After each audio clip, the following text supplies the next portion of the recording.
Welcome to Pages and Partners, a Muncie Public Library podcast. Discover the library through our history, buildings, staff, programs, and partnerships. Join us as we explore what makes Muncie Public Library an important part of our community. Hi, everyone, and thanks for joining us for Pages and Partners, a Muncie Public Library podcast where we connect our community with the people, programs, and stories that make Muncie special. I'm Gabby Sandefer, Great Achievers Supervisor, and my guest today is Dottie Kreps, Community Engagement Specialist for Muncie Public Library. Today we're going to talk about something big, literally. It's called the Big Read. MPL was recently awarded a National Endowment for the Arts Big Read grant, which is only given out to about 60 to 80 organizations across the country each year. So for those listeners who aren't familiar with the Big Read, what is it all about and what's the goal of this program? So the NEA Big Read, it started in about 2006, and it's all about having a shared reading experience in a community. The NEA chooses a theme each year, and then they send out a list of books that you get to choose a book from so that that's the book that your community will read. And the goal is to promote reading and a shared reading experience. So the community, you have community engagement, you have book discussions, art and creative projects, events. It's just all about learning from each other through this read. That sounds awesome. So, going off of that question, Dottie, what book are we reading this year and what makes it a good pick for our community? So the book I chose was Bite by Bite, Nourishment and Jamborees by Amy Nezukumatatel. And the author in her book, she explores the way food and drink play a part in tradition. Oh, wonderful. Experiences and identity. And the author's parents are from India and the Philippines, so this played a big part in the book as well. So each chapter of the book centers around a particular food or drink that brings back, it's been a part of her personal story. So it's about a memory, and it also includes like a fun fact or a botanical fact or historical fact. I just finished the book a couple months ago, and I really enjoyed it. And the illustrations in there are really good as well. So yeah, the whole book is it's a fun read. It's a very fun read. Yep. So what makes it a good pick for our community? When I was reading about the book, the one person that reviewed it says it's about the love we show and share through food, the little traditions we create with children, families, friends, and community. And I thought that was just perfect for our community, just because food, family, and tradition are something that everyone can relate to. Yeah. Whether you have a recipe that's been handed down for generations, a memory of, making something special in the kitchen with your grandmother, or even if it's a memory of a food that you absolutely hate. Yeah. That one person brings that dish to the picnic every year. That's one thing that you just hate. So yeah, it's all about that food, family, and tradition. I thought with our international students on campus and just the diversity we have in our neighborhoods in Muncie, that would be this book is a great way to bring all those people together to talk about something that everyone can relate to, food and tradition. Absolutely. I love that. And, when you think of some of your strongest memories, they are associated with those senses, right? And especially taste and smell. So I think that is really great. And I think that's something, like you said, that everyone can relate to. So thank you for that. I am really excited to pick up that book and read. So one of the best parts of this initiative is that there are free copies of the book that are available. Can you tell us how and where we can get our hands on one of these?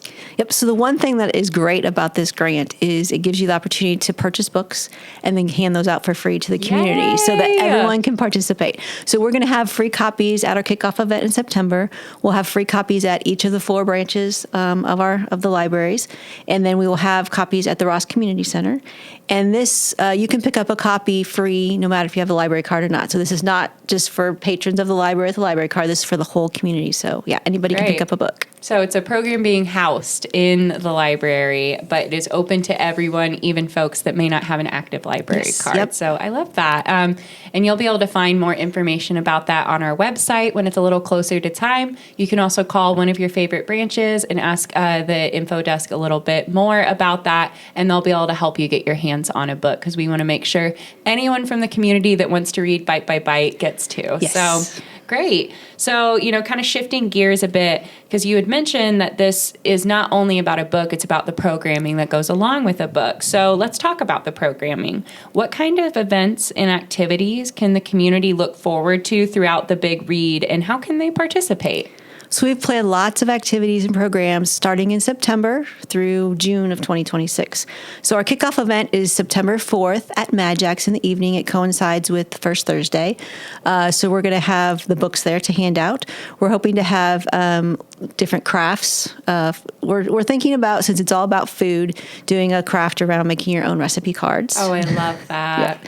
We'll have a keynote speaker talking about food and tradition. We'll have food samples from different ethnic groups working with different restaurants around the community. We'll have a kids area to do stuff. So that's our sounds first. Like it's going to be a very fun and tasty event. As Yes. soon as you mentioned different food groups, my stomach kind of grumbled. I was like, oh, that sounds delicious. So it's a great place also, it sounds like, for people to try different foods that they may not typically try in, kind of a different environment. Yes. So cool. Yep. So that's the kickoff event, September 4th. So that starts the whole thing. Then we've got just a variety of things planned. And again, all these are free. So you don't have to have a library card to participate. It's free, open to the community. So we'll have book discussions. That's a big part of, the shared reading experience. So we'll have book discussions with a couple of our already established book clubs. And then we'll do some at the Ross Community Center, at the Children's Museum. So different places throughout and on campus. We'll do it on Ball State's campus. Great. So, yep. Creative writing workshops, because part of the whole experience of reading is also the writing part of it. So we're going to have, working with several faculty from Ball State and their creative writing department, we're going to have a prompted writing workshop, a poetry writing workshop, and a short story workshop. Oh, wonderful. And then what we'd like to do is at the end of the grant period is have some type of presentation so that if people are willing, they can read aloud to a group their written words. I love that. I like that you guys included writing in this because, as a teacher, I'm very big that literacy is reading and writing. And writing is a huge component in being functionally literate. So I love that you guys are including writing, especially creative writing. I think that's the best way to let people know that everyone's a writer. So I'm really excited about that. So we've got some more. We've got more stuff. We've got more? Oh my gosh, I'm so pumped. Okay, keep going. So much more. We're going to do art in the garden because, like I said, part of this book is also the illustrations, and art is a very important part of the National Endowment for the Arts. So we're going to do in the gardens. We'll do it at Mary Hunt Garden and one other local garden. We'll have a workshop for kids and for adults with watercolors and pencil drawing, and we'll do plein air art. So it's just out in the environment and drawing or painting what you see out in the garden and what it makes you feel. So that will be happening. We'll also have a couple of presentations throughout the year.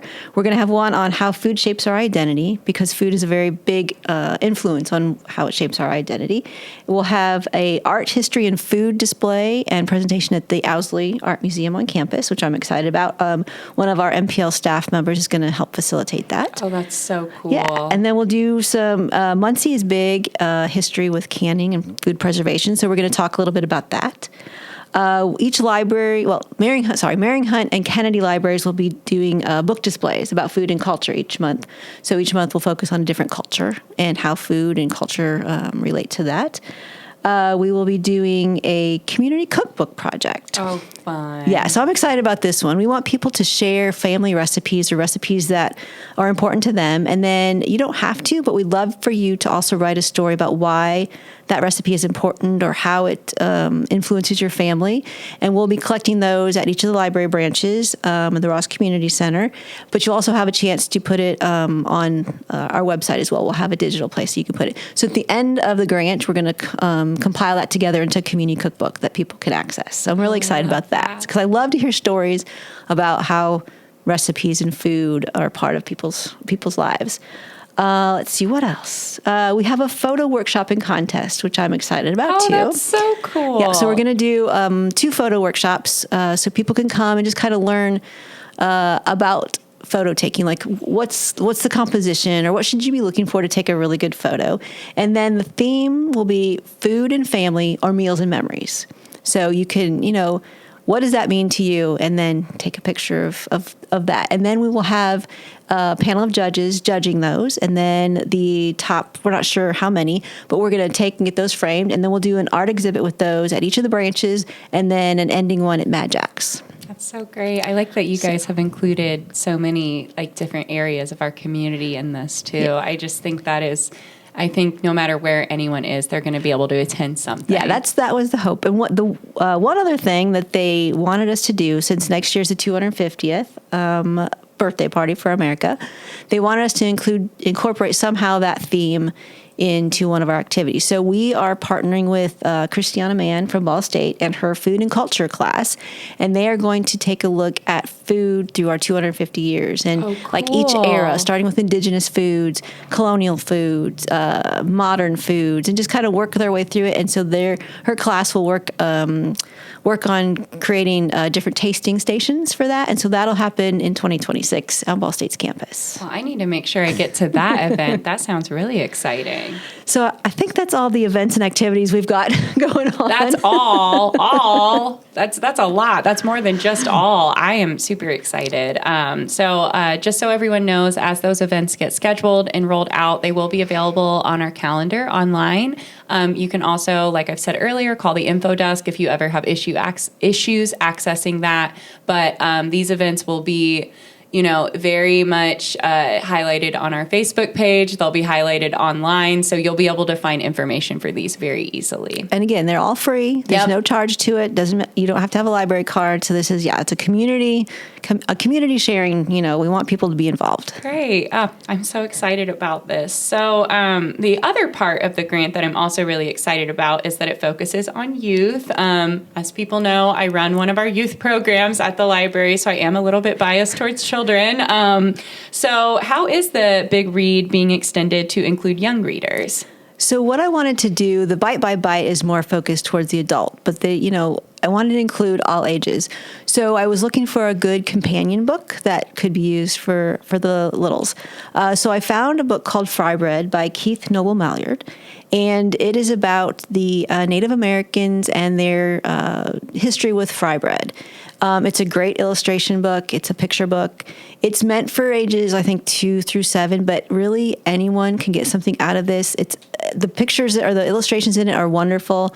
The story behind it's good. It's got, at the end of the book, it's got great questions that if you want to work with older kids or even adults, just digging into what's the history behind fry bread and the traditions with the Native Americans. So. Yeah. Well, and I'm really excited too because I am a part of the team that is working on some of this youth stuff, and we got to get our hands on the book at our last meeting that we had, and the illustrations are just gorgeous. It is a really great book. We also are going to have enough copies of Fry Bread to pass out the same way that we're passing out Bite, Bite, Bite, just so folks know you can pick up a really great book for your family to have in your family library. We're also working with Felicia Gray, and we are going to go to multiple after-school programs and put on some programming. We're talking about doing lessons with the 5 senses, possibly doing our own cooking or cooking skill building, and different events like that. So it's going to be really exciting. We're still in the planning phases right now, but we have a lot of really great opportunities planned, not only for children, but for children and their families. We're wanting to, plan some opportunities where we can teach children.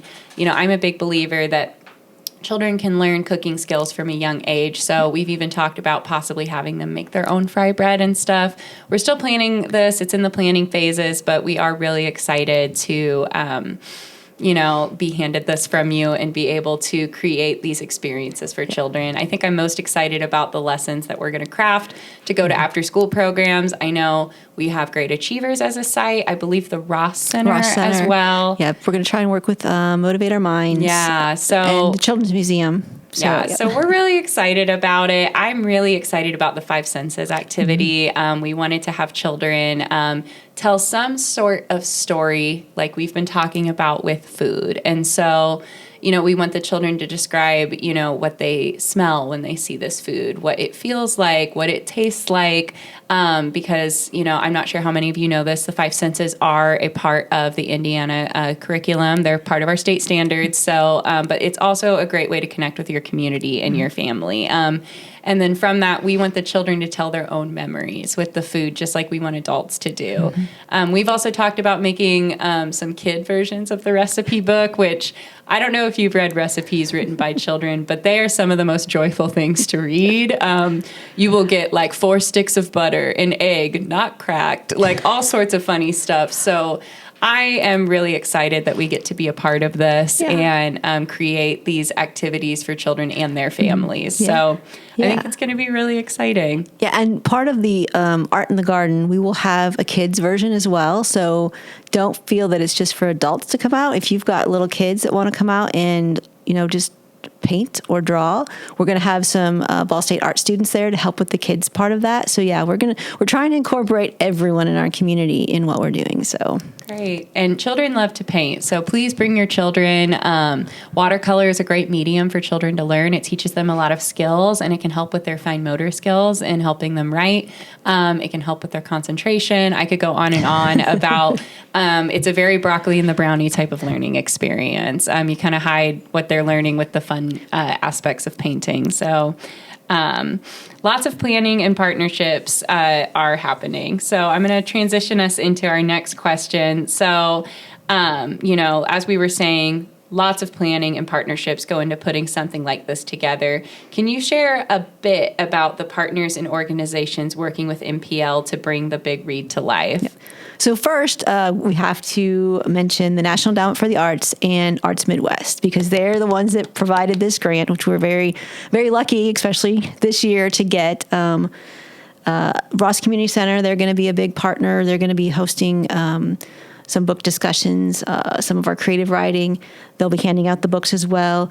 Minnetrista Museum and Gardens, David Owsley Museum, of course, Felicia Gray, Christiana Mann, Ball State faculty from the Creative Writing Department of Ball State Multicultural Center, the Muncie Children's Museum, Delaware County Master Gardeners, and of course, the MPL staff. Wonderful. So, and one more, the Mad Jacks. They're going to be providing space for us for our kickoff. So, yeah, and they'll do the last exhibit for our photo contest. So, yeah, we've got lots of partners and people that are helping us put this together. It makes me happy to see the community come together for something big like this. I just love seeing that. So before we wrap up, is there anything else you'd like listeners to know about the Big Read, or why you're excited for Muncie to take part in this National Literacy Celebration? Well, I just hope as many people as possible take advantage of this opportunity. It's a great honor for us to get the Big Read grants. Like you said, there's only 60 to 80 each year in the country that are awarded this grant. So we were really excited that we were one of those recipients. And again, all the programming is free. So we want to take away as many barriers as possible. So we're handing out the free books to adults and kids. All the programming is free. We tried to make sure that we did activities and events located throughout the city, so transportation hopefully is not a barrier. We tried to do something in every corner of the city.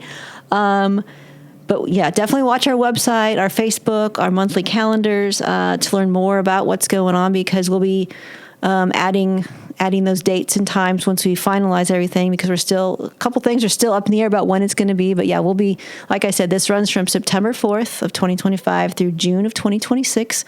So yeah, just watch our Facebook, watch our social media. If you have any questions, please feel free to call any of the branches, and they'll be able to answer any of your questions. And it's just exciting that people can come and learn more about their neighbors, their what makes their traditions around food and culture and traditions special. So that's one of the big goals of the Big Read, is just community connection, connecting with the people in your neighborhood, people that you may not know, you may never see again, but you're meeting and learning more about, what makes everyone special and unique. Well, thank you so much for coming and telling us about this really wonderful opportunity that we have been given. I am super excited to take part in this, so thank you for involving me and all sorts of other community partners in this. I am so excited for this to kick off and go through the whole year. I think it is going to be something that everyone from our community can get something out of. Yes. So thank you again so much for coming and sharing this with us, and thank you to our listeners. We really appreciate you guys taking the time to listen to our podcast. And in the meantime, keep reading. This has been Pages and Partners, a Muncie Public Library podcast. For more information about library events and resources, visit munpl.org.